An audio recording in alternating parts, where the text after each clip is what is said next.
Rescue me, oh Lord, from the waters of my sin. Rescue me, oh God, Lord, I'm drowning within. Whenever we talk about sin, most often we talk about the specific act itself. Is it right or wrong to do whatever? Or we talk about sin in terms of the effect, the result of the action. Well, that's bad because it would hurt those people. That's bad because fill in the blank. Well, it's wrong to steal because then that person won't have anything. We seek to define sin by the results. One thing we forget, though, is that God is interested in what is inside of us, of renewing, rejuvenating, bringing back to life the part of us that is created in His image. And I think that we get our focus off of what sin really is. Sin is choosing other things rather than choosing God. See, because holiness, righteousness, goodness, those things are defined by who God is. See, God's very character defines what is good. Good is not some arbitrary idea that God is subject to. God defines what good is. God is love. He defines what love is by who He is. It's not that God is defined by love. He doesn't have love. He doesn't be loving. He doesn't act in love. He is love. Love is defined by God. God is not defined by love. In that same way, goodness, righteousness, holiness, right, as opposed to wrong, is defined by who God is. And like the Israelites, chasing after false gods and idols and seeking to solve their own problems, that's what we do. We're taking something in the world or some perceived pleasure, and we're saying, God, you are not enough. I need that. And that's where sin comes in. Sin is it's pride. It's a turning against God. And I think that whenever we keep that focus as we talk about temptation, well, then we kind of are on the right track.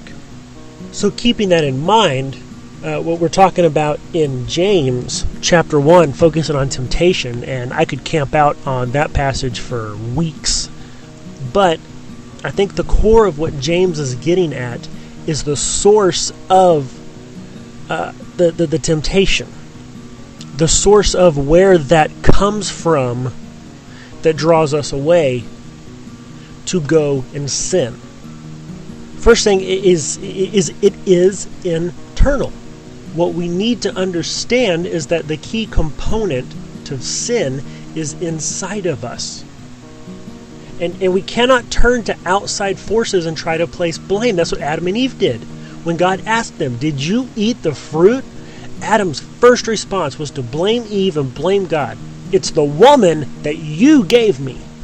And of course Eve goes, what? It wasn't me. It was the devil. He lied to me. And so what we see going on is blame shifting, because at the center of our fallen nature is pride. We don't want to think of ourselves as it being our fault. Well, it wasn't my fault. Obviously, there must have been something else going on. But James says, let no one say when he is tempted that I'm tempted by God, for God cannot be tempted by evil, nor does He Himself tempt anyone. You cannot say that God did it or God made me this way, because like with Job, God might allow bad things to happen, but He does not cause cause them to happen. Specifically temptation. He might allow temptation, but he doesn't cause temptation. Instead, it says that we're each tempted when we are drawn away by our own desires and enticed. See, temptation comes from within. It's like fishing. That word enticed, that's actually a fishing term. It's referring to the bait on the hook, luring the fish, enticing the fish to come take a bite. The fish is enticed by the lure only because it already has a desire for the food that the hook is pretending to be. There's plenty of things that are not a temptation for me because I have no desire. Okay, you're not going to tempt me with cocaine. I have no desire for what cocaine promises. Right? You're not going to tempt me with robbing a bank. Okay, I have no desire to go rob a bank. It's not there. But you want to talk about comfort? You want to talk about relaxation?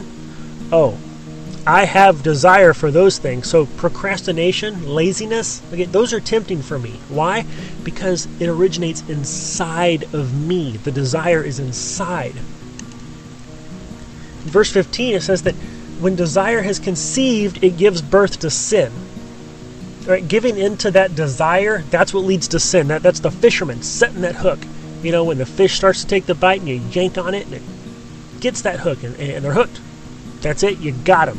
It's going to drag them in. It says it gives birth to sin, and sin, when it is full grown, brings forth death. You know, the sad thing there, the imagery being used is that of a stillborn baby. That you have the conception. Desire is conceiving sin. There's that life that is growing, that thing that is growing in the mother's womb.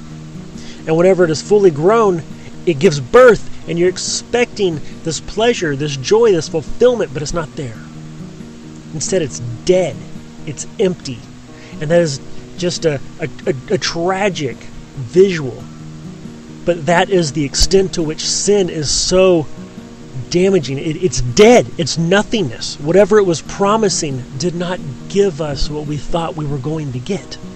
Instead, where we expected joy and pleasure, we get grief and sorrow and shame and hurt. Temptation involves deception about the reality of what is being promised. The good stuff in this life comes from God. But there are things that tempt us because we think they are promising something better than what God has given. And so we're saying, I don't trust you, God. I want this. But it's an empty promise and a deception. And I think the way we get around that is we focus on God. What's the hymn? Turn your eyes upon Jesus, look full in his wonderful face, and the things of this world will grow strangely dim in the light of his mercy and grace. I think is how that song goes. But you get the point. You focus on God. Have you ever been so wrapped up in something that you don't notice something else going on around you? Have you ever been, driving and you're so focused and people waving their hands at you? Hey man, I saw you. You completely ignored me. Oh, I didn't even notice you because you were so busy. You ever been so wrapped up in something you lose track of time? You ever been driving along or riding along in a car with a dirty windshield, but you're looking around at what's outside? You don't even notice the dirt on the windshield? That's what we do. We're going along and we're obsessed with the dirt on the windshield of our lives. Instead, we need to be looking forward past all of that to God. And when we do that, all that other stuff fades away. Will we fail? Yes, we're going to fail. Oh my goodness, we are going to fail. We are going to screw up. But that is what the cross is all about. The whole purpose of Jesus needing to die for our sins is because we have sins. And he knows that we're not going to be perfect overnight. He knows we're never going to be perfect until he makes us perfect in glory in heaven. And whenever we mess up, it doesn't mean that he loves us any less because we messed up. And it doesn't mean that we love him any less. It just means we fell down. And so we pick ourselves up and we keep on going, but we focus on God. Will temptation get through? Yes, it will. Will desires win over now and then? Yes, they will. Since we have repented and turned away from our sin and are moving towards God, focus on the goal, and the goal is God. Let's keep our eyes focused there. That's where our hope is found. And let's not get distracted by the temptations around us.